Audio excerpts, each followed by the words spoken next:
Here's the snapback. Here's the kick. He's got the leg into it. If it is good, and it is! Austin Starr, a 49-yard field goal, and Indiana leads 27-24. Oh, it's an end around, one to throw. Page looking at the quarterback, and it's a touchdown! Page finds Leno! Penix rolling out of the pocket to his strong hand. Delivers deep down the field. Caught, touchdown! Fried Fogel again.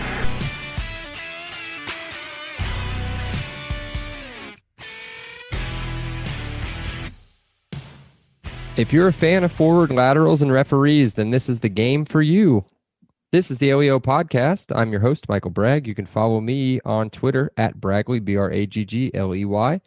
I'm here with my co-host, Brandon. You can find him on Twitter at Brandon Dubich. That's Brandon spelled traditionally. Dubich, D-U-B-I-C-H. What's up, Brando? Not much. I'm excited to talk Greg Schiano, the savior of Butker football. Nobody's ever said that they were excited to talk Greg Schiano ever, except for maybe like a Buccaneer fan once a couple years ago. That's about it. Okay, so yeah, we're talking the Rutgers game. Week 2 of the Indiana football season, week 27 of everybody else's season. Number 17 Indiana, first week of being ranked. So we were at the old Rutgers, So you knew this would end terribly, right? Like, of course, Indiana can't have nice things. Yep. Yep. We were both really nervous for this game, and then after this game is when I started to get really confident and just start nailing every Indiana pick from here on out. But I was nervous going into this game, especially because we didn't play great the week before. So yeah, I agree, and I don't think we played that well this game either. But we'll break that down here in just a second. Rutgers is our punching bag here of late. So it was a decent game to come off such a high, but again, that's a little bit scary to go on the road in the Big Ten anywhere. So they are coming off one of their biggest wins, and they dominated Michigan State. I don't even know how many years. Yeah, I mean, it's been a long time. In East Lansing too. I mean, it was what they get, like 5-6 turnovers. They beat them up. Yeah, I think 7. I want to say 7. It was an insane amount of turnovers. Yeah. So yeah, that's the part that scared me a lot, especially coming off of that bad of a game from Penix against Penn State. But this was a little bit of a different story. So let's get into our quarter by quarter breakdown. We'll hit some of the highlights from each one. Let's start with the first quarter. It took the game a little bit to get started, didn't it, Brandon? That's 4 punts in a row. Woo! Penix and Vedral putting on an absolute suckfest. And then of course we give them the ball, and then they score pretty quick off of a pass interference on the drive, and then this is about 8 minutes to go. Believe it or not, their third drive in the first quarter. A little bit under 8 minutes to go. We get a roughing pass interference? Yeah, it was roughing the passer on McFadden. Yeah. Next play sets up a corner that was Noah Vedral's greatest ball ever thrown in his life. I hate to be that guy, but I think our scheme, how we bring a lot of pressure from the linebacker level, opens up the crossing routes really bad. And that's all it was. It was a crossing route. And we saw, especially in the bowl game, that crossing routes kind of kill this team. And this was, display number 1. Yeah. This was what I wrote down as an uh-oh moment, because that ball was just right there in that zone, right in between the corner and the safety. It was a good ball. That was like, oh shit. I still think you and I can make that throw. I don't think it was that high degree of difficulty. Yeah. So then, of course, we come down and we try to answer. But then the theme of the game, as I said at the beginning, if you like referees, there were penalties aplenty. Tons of penalties in this drive. Huge. We got to see Penix run for the first time really all season. That never ends. And then Stevie had a big run, and then there was a targeting penalty. Then, of course, we're looking to score easy, and then a terrible snap. Well, I wrote bad snap, but I also wrote, is this a miss by Penix? I mean, it's right here, right where it needs to be. Does he have a little bit of like focus issue? I mean, you see it more in basketball where like sometimes guys just disengage, right? And it seems like Penix sometimes starts slow and he's a little disengaged, and it takes him a while to get in the flow a little bit. I mean, at least during our rewatch, this was the second game where he kind of came out flat. And I think that in the combination of first quarter, first drive scripts definitely wasn't shared in strong point either. It's kind of a bad combination. Yeah, I totally agree. But they end up settling for a Chucky bomb, 7-3 at the end of the first quarter. Super exciting. Took both teams about 8 minutes to get started, to get focused. Yay. So, but then we move on to some actual scoring. Saw 17 points in the second quarter. A big drive. Let me see here. Yeah, that set up that big drive for another Chucky bomb to go still behind 6-7. And then I'll let you talk about our first touchdown. Should we get Chucky Campbell on this? He might be who we talk about the most on this podcast. I don't think we're allowed to talk to. Yeah, we don't want to get him in trouble. I don't know any of these things. But yeah, I mean, again, it was a good second quarter led by our defense. Just so much pressure from the outside, from the edge, from the corner, up the middle. Great stunts. I mean, our defense just absolutely took over and completely shut Rutgers down in the second quarter. But again, Hendershot, another not great quarter. Again, it's his through two games, not impressed. I mean, we kind of said it in the season recap. A lot to be desired from that guy. Yeah, he does score a touchdown in this game. But I think what you're hitting at is some of the drop balls, some of the poor routes that he ran, definitely some of the drop balls that he had against Penn State. And as I said earlier on in our pods, I think he's a top 5 tight end, or I thought he was a top 5 tight end in the country.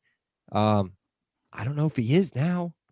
I thought he was gone after this year. A lot of people thought he was gone after this year.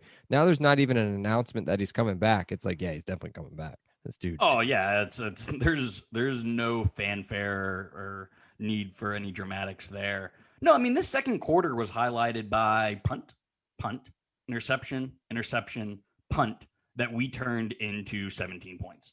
It was just the defense did what it ended up making its name for all season between interceptions. I kind of forgot Jonathan King's great ball skills. I mean, normally you see defensive linemen get all spun around, but he located the ball and caught it right after that tipped pass. Who? Jonathan Kane? Is that what you just said? Jonathan King. Okay. Yep, the first interception thrown. Yeah, that was that tip, wasn't it? It was. Yeah, I don't know who got their hand on it. It was up the middle, so it could have been Cam Jones, could have been Micah. I'm not quite sure who got their hand on the ball because it was kind of a scrum because Noah stepped up in the pocket. But Jonathan put his hands up, tracked it down, caught it. Again, impressive for an interior D lineman. Yeah, I think the most impressive part of that play was the fact that he's an interior defensive lineman that chased down a ball on the border. Yep. Like he went all the way out. He's all he's doing is chasing the play. He doesn't have any idea that the ball's tipped in the air. He's sprinting out to go chase the football, whether it's caught or not, and just happens to be there at the right spot at the right time to make a great play on the ball for sure. Yeah, it was a very athletic play. Yeah. Kind of forgot Jonathan King, existed this season. But I'm definitely going to be watching him. That group of Florida kids between James Miller and King and James Head Jr., all three of them, I don't want to say underwhelming, but I thought they would all three be studs. Like big. Yeah, I'm not saying they're bad. They're not bad players. I think, again, so I'm definitely going to be looking for all three of those players. I just think we had so much so many standout players at the second and third levels that first level kind of got forgotten. I think I'm going to be looking to see how much of the dirty work that, the second and third level benefited from their hard work. That's why I'm really excited to do these recaps, because I'm seeing things that I just didn't see in the first go around. Yeah. Our defensive line sucked. Playing all season. Not a good defensive line. It was all second and third level players that made it all of the plays. I mean, I thought Co and Jerome Johnson had a good. Jerome was good. Jerome was good, yeah. But 1 out of 4. Edge rushers, I would agree with you there. Not near enough pressure, but I kind of liked with the interior design. But let's not get too bogged down. Again, great second quarter to create separation. Yep, totally agree. And then we start second half and we start strong. Another pick. Old Noah over there throwing interceptions on 4th and 8. Classic Vedral. So what they were thinking going forward on 4th and 8 there, I have no idea. Don't you question the God that is. I'm just kidding. That is Ray Rice's daddy. Ooh, I thought we were going to go a pod without mentioning him. We didn't go 20 minutes. Am I allowed to say that? Can I say that? I don't think so. Okay. Yeah. We'll stop. We'll cut that out. Yeah, well, either way, they had the ball on the 32-yard line. You're down 2 scores. Third quarter, dude. Early third quarter. What is he doing? He's going for it on 4th and 8 with a garbage transfer from Nebraska. And then Micah makes him pay, of course. And then, again, here we are where we need to be making this huge statement play here. We need to go up 27-7, put this game away. Wop gets a huge catch on the very first play, 63 yards. Again, this is where Wop's speed kind of comes into question, or lack thereof. And then he gets unlucky, I think, with a face mask penalty that gets us pushed backwards. You can't blame a guy. You can't blame a guy for trying to make a play. I mean, no. So then we have another Chucky bomb, and then stuff kind of hits the fan a little bit. And then nervous, the hole starts to pucker just a touch. 10-play, 80-yard drive. I mean, again, I think our defense, when we get into grades, had a good game, but you can't let Rutgers go 10 plays, 80 yards in 5 minutes and score. Yeah, I mean, it was a little head scratching considering the last couple possessions that they had.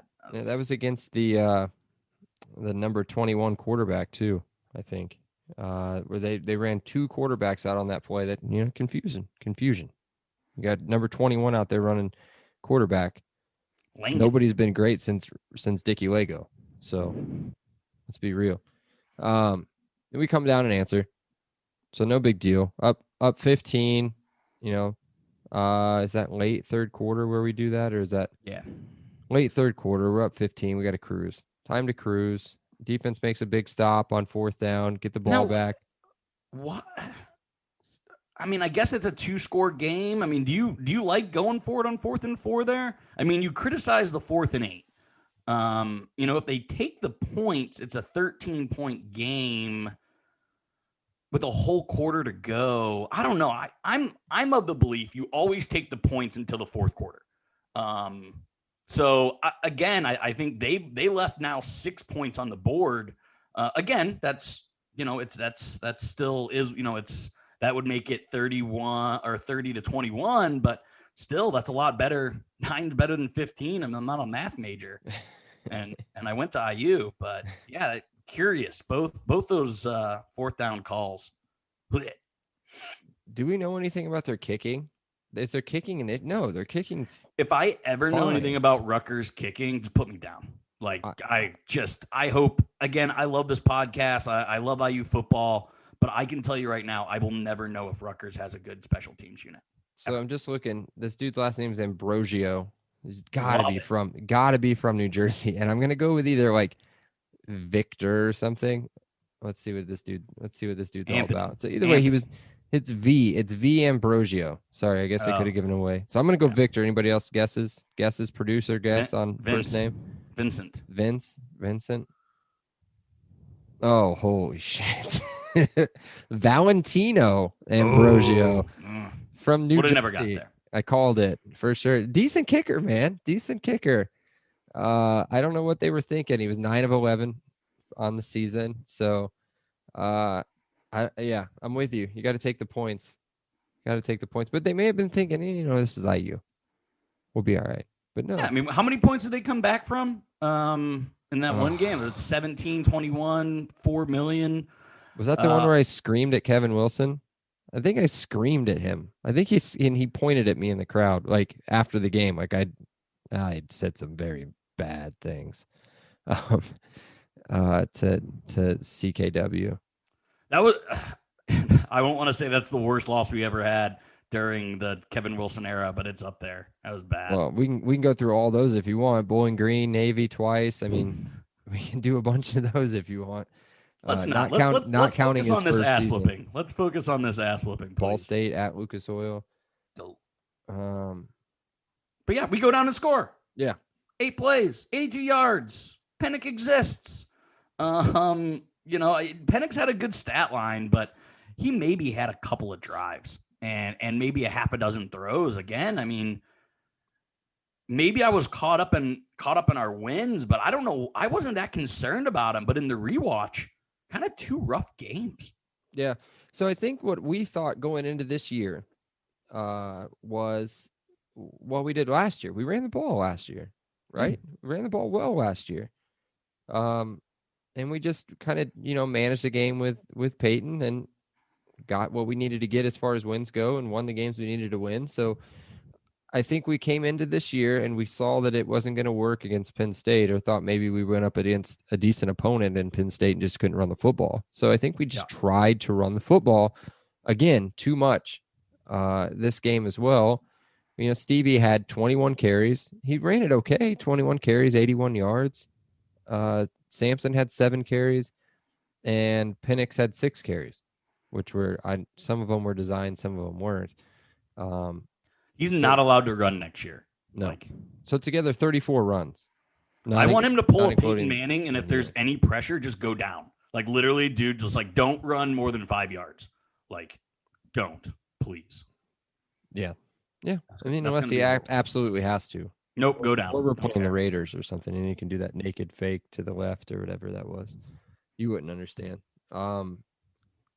So whatever, we score a touchdown. They do the downs again. And we punt again. I mean, the game's over. 37-15. The game's done. And then they score a late touchdown. What was Taiwan doing there? That has to be his worst play of the season. I wanted to think after watching the game. I'm like, man, this dude had kind of a trash game, and not a good game. And I went and looked at the stats just a little bit before we started the pod. What's that? He had great stats. Yeah. Fantastic. I think 2.5 sacks, I think. See, that's why you can't just read a stat book, though, because I think this was his worst game, and that was his worst play. Yes. For sure. Of the whole, I'm talking the whole season. Like, this was his worst game of the season, worst play of the season happened in this game. Based off of the talent he was going against, hands down his worst game. Yeah. As far as the job he's supposed to be doing. Did you see Matt Weaver gave a bad update about his brother? No. But I assumed he would go to a different school. His brother wants to forge his own path. IU's not out of it, but what he's hearing right now, because I guess he's committing in like 2 weeks. And while he says IU isn't out of it, he goes, yeah, it does sound like he wants to go someplace else, just like Taiwan went someplace else. Yeah, I assumed he would go somewhere else. I assumed that was what was going to happen. He's the best one. Ratings are ratings. What are you going to do? Doesn't Purdue have like 6 4-star wide receivers, and what do they do with them? Only one of them's good. The other one's hurt the whole time, and then the other 3 like transfer or something. So, so then this is the crazy ass part of the game. So they get an onside kick, of course. This is where you're like, all right, there's 3 minutes left. Like, I just want to be done. Like, I just want to relax at this part of the game. You're up 37-21. It should be cake from there. I had a wedding to go to. So I left. I did not finish this game because I thought it was over. I'm in an Uber going to downtown Indianapolis, and you're just like, you're not gonna fucking believe this onside kick.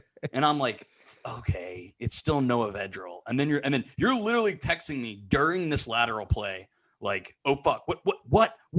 Unfucking believable. I was losing my shit, and everyone's like, this guy is this into IU football? Like it was like a big. There was like 6 of us in the Uber, all wearing masks, of course. But yeah. Go. So I didn't watch this live. I obviously just did today, but kind of break this thing down. So here's what happened. So on that drive, sack, incompletion, or sack completion for like nothing. The dude was totally blown up on the catch, and then another sack. So it's 3rd and 20, 4th and 32. Sorry, 4th and 32. So it's over, dude. The game's over. No big deal. Oh, here comes the lateral play. It'll be fine. No big deal. So they just keep lateraling it, lateral. And then you start laughing because the big fat offensive lineman takes the ball and literally behind him. Yeah, just takes it. And I don't even know what that track and field move is, but they just like throws it right over the top of his head, whatever that is. Like kettlebells the ball and to nobody. He has no idea what he's doing. But of course it lands right into one of their players' hands. And then you get it to Vedral, and then Vedral looks over his shoulder as he's being dragged down, and he sees 3 of his players, 3 wide receivers, not offensive Looked like the linemen. Music City Miracle. I mean, yeah. It looked like it was set up. Yeah, lined up, and then the dude gets it, and he's gone. And then you see McFadden chasing after him, and he's just like about to the 10-yard line, and he just throws his hands up, and he's like, "Whatever, dude, just go." Like I can't run around anymore. Like his stamina was totally gone. And then I'm just like, oh, fuck, dude, here we go again. Because now they just scored, and now it's still a 2-point or I mean, it was no, kind of would have made it a 1-possession game. They would have needed the 2-point conversion. Yeah, I mean, it was kind of like what we needed in the Penn State game. You know, yeah. We were now presenting the same thing we just did last week. If the lateral would have stood, which it did. Yeah, thank God. And then I had no idea. So watching it live, you see all this happen, and then you're like, God, dude, the announcers are going nuts.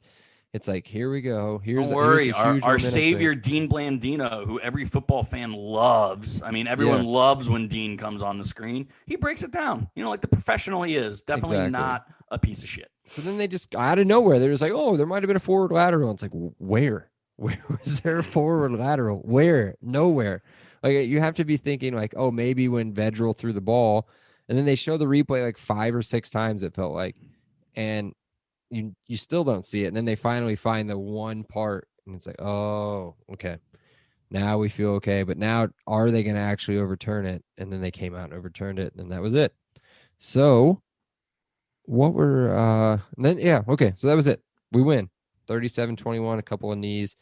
Thought they were a little bit of aggressive knees. Not like his knees were aggressive, but their D line was aggressive. Towards our linemen, I mean, he could have very easily fell onto a knee. I thought, weren't they?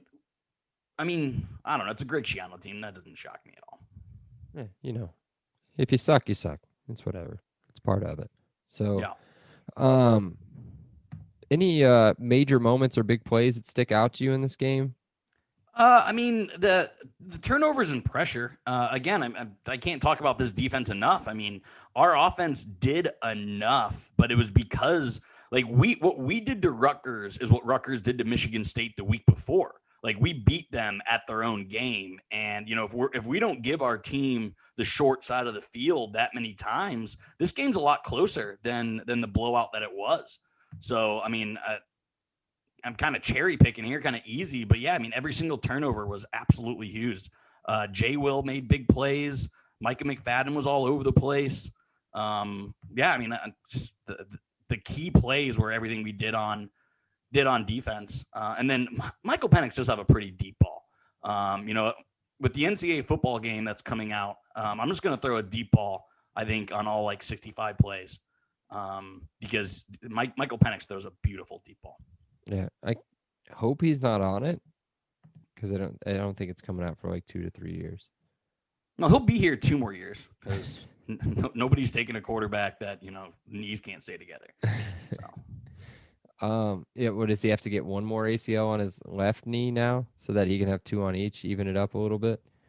So here my big plays. On him, Ricky Bobby. My big plays in big moments. The penalties were just insane. I don't have that right in front of me as far as total penalties go. It was a lot. Let's just say But it was a Here we go. Big Ten basketball officiated game. a total of 20 penalties. IU had 11 for 119 yards. And they weren't just like at whatever times in the game. They were big penalties usually. We outgained them everywhere except for on the ground. They got us by like 12 yards. Who cares? And that may have just been from the knees at the end of the game. So the penalties were bad. The lateral fiasco, of course, was a huge moment in the game. Thank you for instant replay or reviews, because if not, then I'm not saying they would have won the game or tied it. I mean, still you have to get another onside kick, another touchdown, another 2-point conversion. But like, we won't enjoy a game, I don't think. Maybe next week we enjoy a game. Definitely against Michigan State. But it was nice there for a little bit to just be able to sit back and laugh at the other team. I mean, you were laughing from about the start of the second quarter till about 5 minutes left in the fourth quarter. I mean, we definitely got a half of football where, I was sipping on beers, not having a worry in a world. So, we got for IU football to have a half of a game comfortable. I'll take it. After years of what we went through, I'll take it. Yeah, me too. The other observation I made from the game, our offensive line isn't good, and it's not going to be good, I don't think. So that's going to be a problem. As far as big plays go, the sack by Mullen on the final drive to start that drive was a huge sack. And then I think one of the biggest plays in the game was that Mike interception that we touched on a little bit on that 4th and 8. The reason I think that was a big play was because we could have put the game away at that point. But then we have the WAP face mask. Of course, another penalty right afterwards. So speaking of WAP, players of the game, let's start on offense. Yeah, you go ahead. I mean, you already said it. I got Whopper. Give me Whopper. Of course. Let me go to his stat line real quick. He was 5 catches, 137 yards, obviously the long of 63. If the dude had what is it with him? Like, he's just not fast. He's quick. He's just not fast, like long distance fast. I haven't seen that from somebody with that kind of build on him for that catch. Like, he should have scored that touchdown. But what a game. I mean, for him, he had some big catches, some big over the middle catches. None of that just garbage side RPO screen stuff that he did later on in the year, which wasn't his fault, but the entire Ole Miss game. Yeah, basically. But yeah, I thought Whopper had a big game. So what do you think about your pick? Yeah, I mean, I'm not going Penix. Not going to go. I could go Stevie. I could go Freifogel. But Michael, how many we win by? We won by 17. 16. Math. Chuck Campbell goes 3 for 3 with 2 bombs and 4 for 4 extra points. I have to give it to him. I mean, if he misses 1 or 2 of those, it's a completely different game. Just the reliance we can put on him. But I mean, no, Wop was the best offensive player in this game. But that's kind of sad that, in a game against Rutgers, Stevie, Michael, Ty, Hendershot, none of them really stand out when we had a talent difference. I did not enjoy this game on a rewatch as much as I did watching it live. Hindi had 2 touchdowns, right? He still played a bad game. I just don't like the dude. That's exactly what it is. He had 6 catches and 2 touchdowns. That was his best game of the year. He also had 3 drops. He had 1 penalty. I don't know. Up and down game. We'll say it was an up and down game. All right, defense. Who you got? Defense for me is Big Play Jay. He made a lot of he made sacks, he made interceptions, he did pass deflections. He just did really well. I thought this was one of his better games, and I actually thought he was our best corner in this game. And when you have guys like Tywan Mullen and Reese Taylor, that's quite an accomplishment. So I thoroughly enjoyed watching him as the season went on. I think this was his breakout game to start his excellent season. Yeah, I thought he was pretty good. I'm gonna go, as everybody knows, no, I'm just kidding. I'll go Reese Taylor. Actually, I thought he had a Really? I great thought you were game. gonna go Micah. I should have went. I had Micah as 1, but I was gonna let you have it. So Yeah, I mean, you should have gone. He was my second pick. I Micah thought had a- Reese Micah Taylor. had a I wrote great down game. Reese Taylor in the first quarter. He had some open field tackles. He had, he's got. Let's look at his stat lines real quick. Quarterback hurry. I think he may have had a sack. No sacks, but he did have a tackle for loss, which I think was on that screen. I mean, the dude had 8 tackles. He led the team in tackles as a corner. The dude, he was great. I thought he was his best game maybe of his career. We return all 3 of them. I mean, it's super exciting what we have at corner going on. And you get Raheem Lane back. I mean, holy shit, the way we can rotate our corners is going to be mightily impressive next year. Yeah, for a while. For a while. There's so much depth there, it's crazy. Yep. Let's move on here. We're gonna get to your questions next, actually. But before we do that, let's get to our sponsor. Our sponsor, as always, is the Monon Track Club. Monon Track Club is Indiana's running brand. It's built on a deep love for the sport and the Hoosier State. They craft products, tell stories, and create experiences that aim to celebrate, support, and add to Indiana's running culture. Do you like running? Me neither. Do you like sick hoodies and t-shirts? Yes. Oh, I like that. Well, check out the link in the show notes to shop MTC and support IU alumni-owned small business. As a thank you to our listeners, MTC is offering our customers 10% off their purchase with promo code LEO10. That's LEO, the number 1, and then the number 0, LEO10, at checkout. Again, check the show notes for the link and the promo code. Now, let's get to what we call Brando's Randos. Brandon? So here we sit, February 3rd, 2021, and everyone is talking about the stonks, whether that is GameStop, AMC, Dogecoin. Everyone is talking about stonks. So my question to you, Michael, one of 3 today, would you take stock in Rutgers football? It's low. It's low, and you got Michigan State going the wrong direction. Maryland just can't seem to put it together. We know what's going on with the Michigan program. We've talked about that. Are you buying Rutgers stonks? No, I will Not never me. buy Rutgers stonks. Me neither.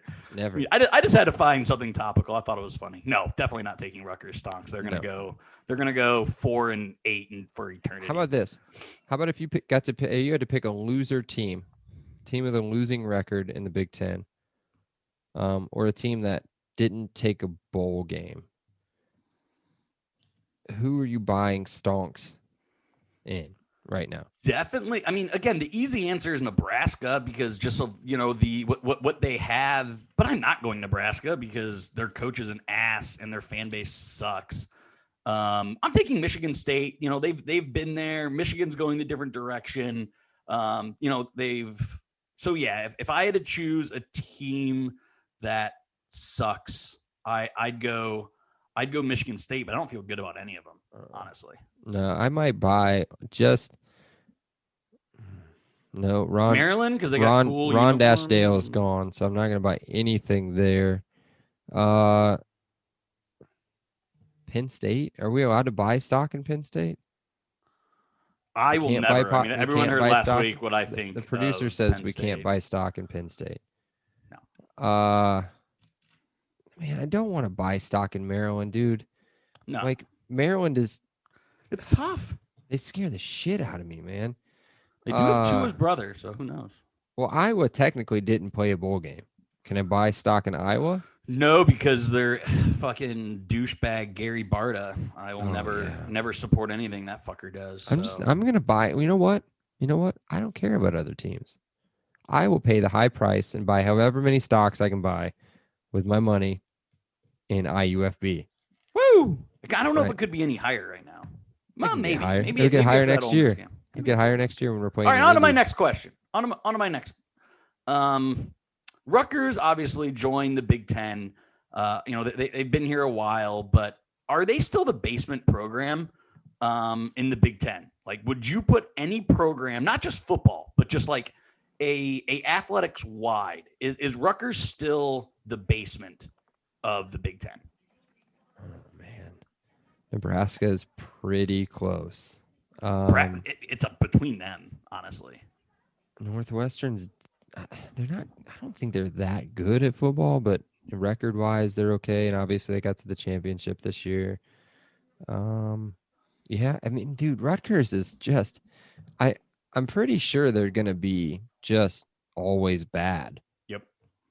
I mean, that year, everybody thinks. I think in our man, this is gonna sound. I hate saying generation because we're not that old, but everybody in our age group thinks Rutgers is like this decent football squad that's got like 1 or 2 good years with Ray Rice, where they had that one night game on ESPN against like Louisville or something. I would trade Rutgers in for Pitt. I'd trade him in for Missouri. I'd trade him in for Louisville. I'd trade him in for. I mean, you name a number of Midwest teams. I would take them over Rutgers. The official University of New York City. Syracuse? No. Rutgers. No. Yeah, Rutgers Syracuse is New York City University. Doesn't Syracuse claim New York's college basketball team or something like that?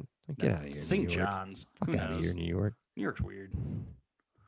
But No. I mean, I'm going to answer my own question here. They're definitely the basement program. One more question, and this was actually my favorite question watching this game. If you had one player from Rutgers that you could just take from them, who would it be? I gotta look him up. I know you're going to say there's an obvious one, Is especially going into next year. Oh, I don't think you think I'm gonna go with the same person. He's a defensive we're not going. linebacker. Gosh darn. Brendan White is his name. I think I'd either go Brendan White or there's another guy. God, good luck pronouncing his name. Olakunal Fatukowski. Fatukowski. Those two dudes were badass. They were. I mean, They were good, dude. Brendan White was good. I like him. I think he's a transfer from somewhere. I'm just not taking anyone on Rutgers defense. They got lit up all year. I'm taking that Isaiah Pacheco. He didn't have a great stat line, but you could tell that, he was definitely skilled, and he was just working with, our ears were pinned back because his quarterback couldn't throw and his offensive line was terrible. Yeah. So Brendan, sorry to cut you off real quick. Brendan White is a transfer from Ohio State. He's a safety transfer from Ohio State, and now plays that like Husky or like linebacker position at Rutgers. Yeah. But that was tough, man. They didn't have a lot of good players. They're not going to be good for a while. Nope. So you want to give grades and get out of here? Well, what was the significance of this win for you? Significance of this win, beating who you should, right? Not having a letdown game. We said it at the beginning of this that we were all ready for a letdown. Emotions were high, coming off a program-changing win. It would just be so IU football to drop a game like this, and to beat a team that you should after that emotional of a win was the significance for me. Yeah, that's what I said. I said it was a big win, like a classic trap game scenario after having that Penn State game and then with Michigan next. You'll see in just a second with my grade. I don't love the win. I didn't love watching this game. Wasn't as enjoyable as I thought it was the first time we watched it, or I watched it. But it was a big win. It was a big win for the program to kind of keep the confidence going and almost prove to ourselves. I wouldn't say to everybody else, but prove to ourselves like, hey, we can win these games. We can hang with everybody. So What grade are you giving it? So offense again, I'm giving it C plus just because again, Michael started to throw, show a little bit of his arm strength and his deep balls were good, but it was still a very average offensive game. Defense again, I thought was fantastic. They had a few blips, so I'm going to give them a B plus, and then the special team just A minus only because of the onside kick. So overall was a B. I think if we play, if it's an A game, we probably beat them by 35-40. If it's a C game, it might be a 1-score game. So I gave him a B for this game. Yeah, I gave him a C plus. Okay. I had it as like a B plus somewhere in there, I think, before we started potting, and I just switched it over just exactly like what you said. You don't make the mistakes. The penalties are insane. It's an entire football field worth of penalties. You don't make those mistakes. You don't have the bad snap. You play a clean game. You win by 3-4 scores. Easy. Yep. So that's just how I feel. I mean, a win is a win. It's great. It's great to have. This one felt a lot closer than what the final score was. So either way, IU is 2-0. Was 2-0. Is 2-0 Win, now? baby, win. Podcast. That is all that matters. Yes. So let's move on, man. We're going to Federals. Michigan. Michigan's at home next week. We will recap that game. Can't wait to gloat. I can't wait to gloat for this game. A historic win. Again, ranked when we beat them. A historic win for the program. We will cover next week when IU beats Michigan. Brandon, I'll talk to you then. Elio. Leo, man. All right. Elio. Awesome day. Elio. Thank you so much, Rick. I appreciate that. Elio. All right, great. Elio. Appreciate you guys. Elio. You're welcome, Dave. Have a great day. Elio. Have a great day, Elio. Appreciate you being here with us. Have an awesome day. And Elio. Oh, thank you so much, Elio. Well, thanks so much, Elio. Hey, thanks so much, Mike. Appreciate that. Elio. Appreciate you guys, man. Have an awesome day. Elio. Awesome. Elio. Elio.